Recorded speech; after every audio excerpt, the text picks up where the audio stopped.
അവനെ നീ തോക്കിന്റെ സാധനം വാങ്ങിക്കാൻ പോയപ്പോഴേ അവിടെ മെഡിക്കൽ കോളേജിന്റെ ഫ്രണ്ട് വെച്ച് നിന്റെ ഇളയ അനിയത്തിയെ ഞാൻ കണ്ടു. അയ്യോ എന്റെ ദൈവം, നിങ്ങൾക്ക് അറിഞ്ഞാ ഞാൻ രണ്ടാമത്തെ മോള് ഗർഭിണിയാ. അവളെ പ്രസവത്തിന് അഡ്മിറ്റ് ചെയ്ത് എന്റെ കൊച്ചിന്റെ അടുത്ത് എനിക്ക് പോവാൻ പറ്റില്ല. ഇത് ആരോട് പറയണ്? ഇടി പ്രസവാദി കയറി അവളെ കണ്ടിട്ടല്ലേ ഞാൻ വരുന്നത്. എന്റെ കൊച്ചിനെ കണ്ടു. എന്നിട്ട് എന്റെ കുഞ്ഞിന് അങ്ങനെ ഉണ്ട്. കുഴപ്പമൊന്നുമില്ല. പെയിന് വന്നും പോയൊക്കെ ഇരിക്കണം. അവനെ പ്ലെയിൻ വന്നും പോയി നെടുമ്പാശ്ശേരി എയർപോർട്ടോ. എടി പെയിൻ വേദന. പിന്നെ അങ്ങനെ പറ. പിന്നെ ഞാൻ ഡോക്ടറെ കയറി കണ്ടേ. എന്ത് പറഞ്ഞു? എന്ത് ഞങ്ങളതാ എന്റെ കുടുംബത്തിൽ കാത്തിരുന്നുണ്ടാവുന്ന ഒരു കുഞ്ഞാ പാവാനേ.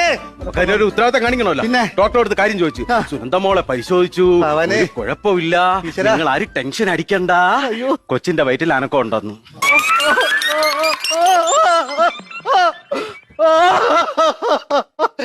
എന്റെ അനിയത്തിയുടെ കൊച്ചിന്റെ വയറ്റ് അന്നാക്കോണ്ടേ. എന്റെ കൊച്ചിന്റെ വയറ്റ് അന്നാക്കോണ്ടേ. എവിടെല്ലാം നേരത്തെ നേർന്ന് എന്തെല്ലാം ഉരുളി കമത്തി. എന്നിട്ട് കുറച്ചു മുമ്പ് വരെ ഇത് ഹോസ്പിറ്റലായിരുന്നു, ഇപ്പൊ ഇത് ചന്തയായി. തന്റെ പെണ്ണുപിള്ളെ പ്രസവിക്കാൻ കൊണ്ടുവന്നിട്ട് ആളെവിടെ? ഇന്നലെ ഞാൻ ഇവിടെ കൊണ്ട് ഇവളെ അഡ്മിറ്റ് ചെയ്ത് കയറ്റിയതല്ലേ. ഇനി ഞാൻ പ്രസവിപ്പിക്കാൻ ആളെ കൊണ്ടുവരണോ? കൊണ്ടുവന്നാ പോരെ. എന്തോ ഒരു കഷ്ടമാന്ന് പറഞ്ഞ. തന്റെ പെണ്ണുപിള്ളയുടെ കാര്യമല്ല ഞാൻ ചോദിച്ചത്. അവർക്ക് O പോസിറ്റീവ് ബ്ലഡ് വേണം. അതിന് ആളെവിടെ? അയ്യോ, അതിനല്ലേ സിറ്ററേ ഞാൻ ഇന്നലെ എന്റെ ഒരു സുഹൃത്തിനെ ഞാൻ ഇങ്ങോട്ട് വിട്ടത്. അയ്യോ, തന്റെ സുഹൃത്തിന്റെ ബ്ലഡ് ഗ്രൂപ്പും തന്റെ ഭാര്യയുടെ ബ്ലഡ് ഗ്രൂപ്പും തമ്മിൽ മാച്ചല്ല.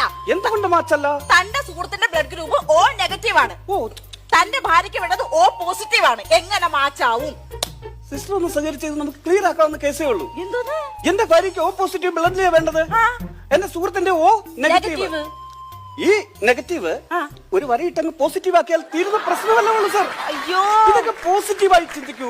നീ എന്താ ഇവിടെ? എന്നെ ഇവിടെ കെട്ടിച്ചാണ് ഈ കമ്മിറ്റി ഓഫീസിലോ? കല്യാണം കഴിഞ്ഞല്ലേ? ഭർത്താവിന് എന്താ ജോലി? വർക്ക്ഷോപ്പിലാ. ചുമ്മാ ഒരു ഗ്രീസിന്റെ പണം. പക്ഷെ നീ ഒരു മേശിനെ കല്യാണം കഴിച്ചാൽ മതിയായിരുന്നു. അതെന്താ ചേട്ടാ? അതാകുമ്പോ നിനക്കും നല്ലോണം തേക്കാൻ അറിയാലോ. രണ്ടുപേർക്കും ഇറങ്ങാറുണ്ടല്ലോ സൈറ്റിലോട്ട്. ഇപ്പൊ വരാന്ന് പറഞ്ഞ് ചേട്ടൻ ബോംബൊക്കെ പോയല്ലേ. ഇന്ന് വരും നാളെ വരും. എത്ര നാളെന്ന് വെച്ച് ഞാൻ കാത്തിരിക്കാനാ. ഇതൊന്നുകൂടി സ്നേഹം കണ്ടില്ലെന്ന് പറഞ്ഞ് വേറെ കെട്ടുന്നത്. കാഞ്ചനമാലയെ പോലെ കാത്തിരിക്കുമെന്ന് ഞാൻ കരുതി.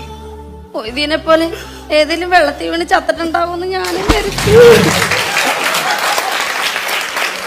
എനിക്കൊരു കുഞ്ഞുണ്ടായ ആൺകുഞ്ഞാണെങ്കിൽ അവന് ചേട്ടന്റെ പേരിടണോന്നാ ഞാൻ വിചാരിച്ചിരുന്ന. അറിയോ എന്തിനടി വല്ലവനും കലോത്സവത്തിന് കിട്ടിയ ട്രോഫിയിൽ എന്റെ പേര് കുത്തി വെക്കുന്നത്? പറയല്ലേ ചേട്ടാ. നിങ്ങക്ക് എന്നെ പോലെ ഒരു പാവപ്പെണ്ണിനെ കിട്ടിയ ഭാഗ്യാന്ന് വിചാരിച്ചോടി. നല്ല ചൊടിയുള്ള ഒരു മോദീവിനെ കിട്ടിയിട്ടുണ്ടെങ്കിൽ ആ കഥ കഴിഞ്ഞിന്. എന്താണെന്ന് പറഞ്ഞിട്ടൊരു മൈൻഡിലത് ചിന്തിച്ചിക്കണേ. ഒന്നുമില്ല ഫിനു, പാവം പെണ്ണിങ്ങനാണെങ്കിൽ ആ ചൊടിയുള്ള മോദേവി എങ്ങനെയുണ്ട് എന്നൊന്ന് ചിന്തിച്ചു നോക്കിയതാ.